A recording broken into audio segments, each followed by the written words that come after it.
Geschichte vom Rotschürzli von Linda Weidmann. Kapitel 8. Und das letzte Mal bei Rotschürzli. Raphael, du steckst also hinter all dem? Na, wer auch sonst? Du darfst meine Dukaten nicht haben, aber dafür spüren! Pantalone? Colombina, komm da rein! Hast du mein Gegenmittel dabei? Im Hause Pantalone war Colombina im Pantalones Zimmer eingetreten und blickte verwirrt auf Pantalone, der irgendwie gar nicht er selbst zu sein schien und sich die Decke über das Gesicht hielt. Ja, ich hab's Gegenmittel dabei. Ja. Schätzeli, auf was wartest du denn? Komm doch ein bisschen näher. Colombina trat etwas näher an Pantalone heran. Pantalone? Wieso haben Sie denn so eine lange Nase? Damit ich diese Parfüm besser schnuppern kann. Nein, sie ist einfach von der Krankheit aufgeschwollen. Colombina trat vorsichtig etwas näher. Und die grossen Augen? Damit ich dich besser kann sehen. Weshalb sind ihre Ohren so groß? Damit ich dich besser kann hören. Kabis, die sind ebenfalls geschwollen. Tut ganz fest weh. Schau mal. Pantalone zeigte auf seine geschwollenen Ohren. Als Colombina sich die Ohren genau ansah, erschrak sie. Hä? Und warum haben sie die genau gleiche Narbe wie der Diego? So! Jetzt ruck endlich das Gegenmittel vom Pantalone raus. Diego packte Colombina fest am Arm und drohte ihr mit einem Messer. Lass mich los, du alte Kartoffel! Au! Na, das ist noch lang kein Grund zum unhöflich werden. Ach ja? Ich find schon! Hilfe! Schreien lohnt sich nicht. Es ist nämlich niemand da. Was haben sie mit Pantalone und den anderen gemacht? Ich? Gar nicht. Aber du solltest dich lieber um dich selber sorgen. Au! Wenn du weißt, was gut für dich ist, sagst du mir jetzt, wo die Medizin ist. Aber der Pantalone braucht die Medizin, sonst stirbt er. Ja, das wollte ich doch. Jetzt red endlich, oder muss ich dir neu deine schöne Haut reinschneiden? Nein, ist gut. Da, es ist in dem Korb drin. Gib her! Ha! Das rote Fläschchen? Ja. Sehr gut! Jetzt muss ich das nur bis Mitternacht vom Pantalone fernhalten. Sie gemeiner Halunk.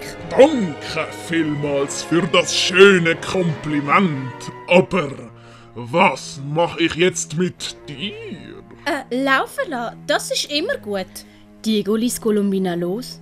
Colombina wollte schon davonstürmen. Was mache ich denn da? Lassen Sie meine Haare los, das tut weh. Du hast wohl das Gefühl, du bist sehr schlau, was? Aua! Diego zerrte Colombina aus dem Zimmer. Die Brieftaube von Dottore, die alles beobachtet hatte, folgte den beiden. Das ist Meuteli, wo mir immer extra Futter gibt. Inne mit dir! Diego warf Colombina in die Speisekammer. Damit kommen sie nicht durch. Aber ich bin doch schon damit durchgekommen. Die anderen werden dich aufhalten. Das glaube ich weniger. Weisst, der Arlecchino wird höchstwahrscheinlich damit beschäftigt sein, den Pantalone zu finden. Und Brigella sucht nach dir in ganz Venedig und du bist da.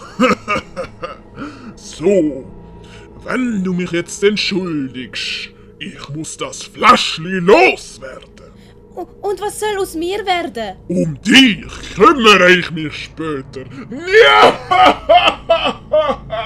Diego knallte die Tür zu und legte den Riegel vor. Colombina rannte zur Tür und schlug dagegen. Lass mich raus! Hilfe, hört mich jemand! Colombina kämpfte gegen die Tür an, Die blieb aber trotz ihren Bemühungen zu. Nach einer Weile sackte Columbina erschöpft auf dem Boden zusammen. Sie setzte sich hin und fing an zu weinen. Ach, es tut mir so leid, Pantalone. Ich hab's nicht geschafft. An der Kino. Brighella, es tut mir so leid. Hätte ich doch nur auf Kapitan und Sergeante gewartet.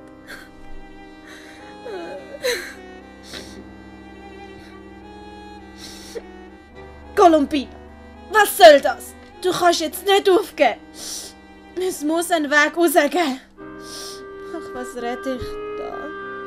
Das ist unsere Speiskammer. Da hat es nur ein kleines Loch in der Wand. Da komme ich nie durch.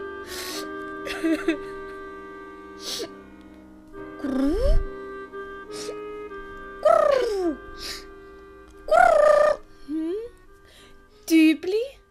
Tübli, wie bist du denn hineingekommen? Die Taube setzte sich auf Columbinas Schulter und rieb ihren Kopf an Columbinas Backe. Ja, ich freue mich auch, um dich zu sehen.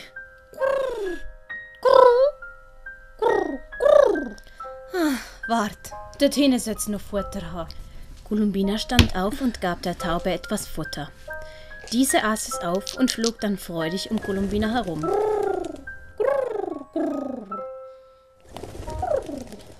Ach, wenn du mir doch nur helfen könntest, da rauszukommen. Die Taube wurde ganz aufgeregt und es schien, als würde sie versuchen, Columbina etwas zu sagen. Was ist los? Was hast du verrückte Taube? Die Taube flog zum Loch, kroch hindurch, verschwand und kam kurz darauf mit einem Stück Schnur zurück und legte es Columbina vor die Füße.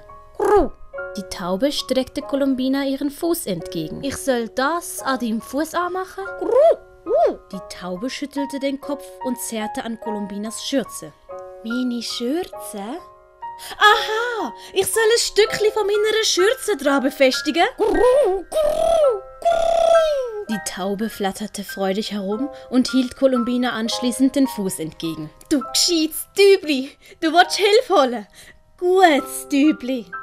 Columbina riss sich ein Stück ihrer Schürze ab, band es mit der Schnur um das Füßchen der Taube und streichelte die Taube noch zum Abschied. Bring das zu Dottore und pass gut auf dich auf. Die Taube salutierte zum Abschied und flog dann los. Bitte, Tübli, beeil dich! Diego war in einer Seitengasse in der Nähe vom Hause Pantalone unterwegs. So, jetzt muss ich nur noch das Gaggemittel loswerden. Du! Gib das sofort her!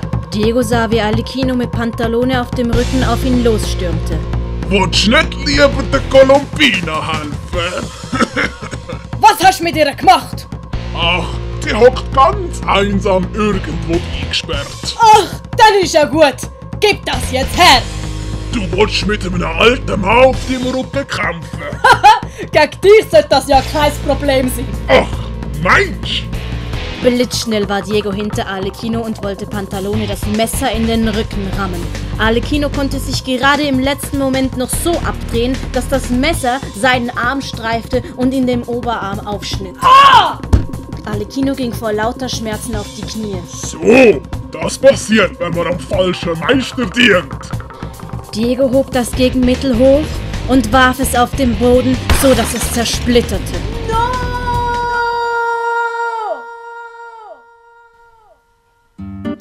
Ende von Kapitel 8. Geschichte vom Rotschürzli von Linda Weidmann. Auf Wiedersehen und bis zum nächsten Mal.